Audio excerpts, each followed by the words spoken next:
আসসালামু আলাইকুম রহমতুল্লাহি ওয়া বারাকাতুহু। ভালো আছেন সবাই? সুস্থ থাকবেন, ভালো থাকবেন। আমি এখন একটি টিপস দিচ্ছি আপনাদেরকে, সেটা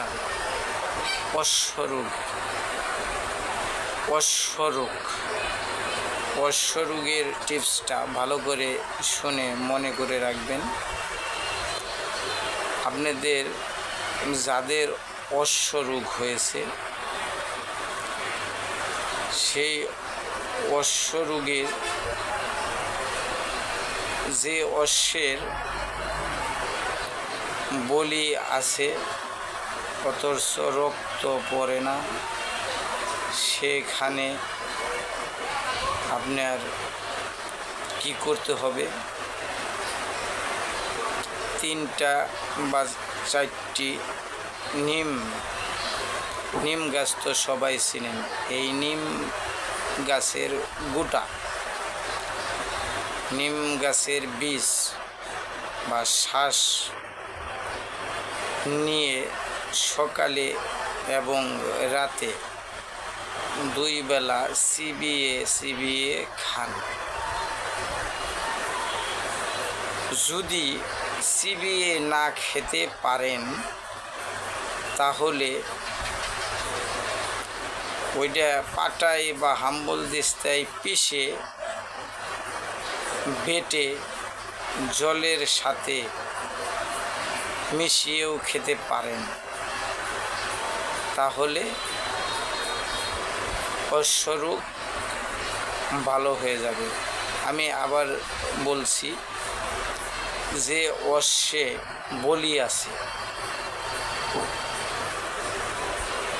অথচ রক্ত পড়ে না, সেই ক্ষেত্রে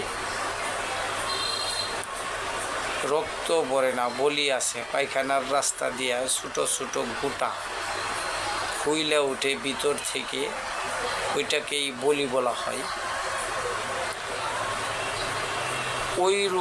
ওই অশ্ব যাদের আছে তারা এই নিম গাছের গোটা আপনার চিবিয়ে খেলে ভালো। যদি চিবিয়ে না খেতে পারেন, এটারে সুন্দর করে ছেঁচে ফিনিশ করে পানির সাথে মিক্সার করে সকাল বিকাল খাবেন 21 দিন খাইলে আপনার এই সমস্যা, পায়খানার রাস্তা জ্বালা পোড়া করে শুকনা অশ্ব যাকে বলা হয়, সেইটার ইনশাল্লাহ ভালো কাজ করবে। আমি এটা মন গড়া মতন বলি না, নুকমানি হিকিমি কিতাবে থেকে বলতেছি। এখানে এই যে বইয়ের থেকে দেখা আমি তারপরেই বলছি, কোনো সমস্যা নাই।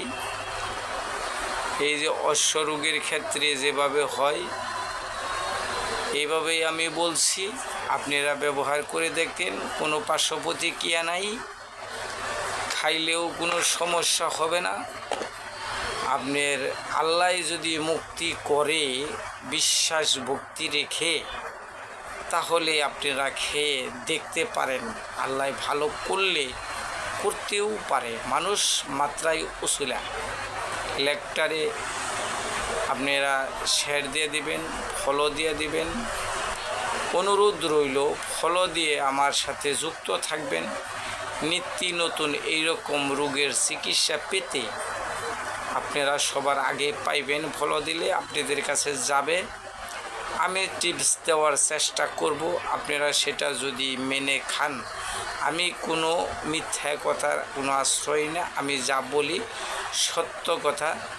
আপনার কাজ 100% ইনশাআল্লাহ আল্লাহর রহমত হবে। আপনারা ব্যবহার করে দেখেন। আসসালামু আলাইকুম।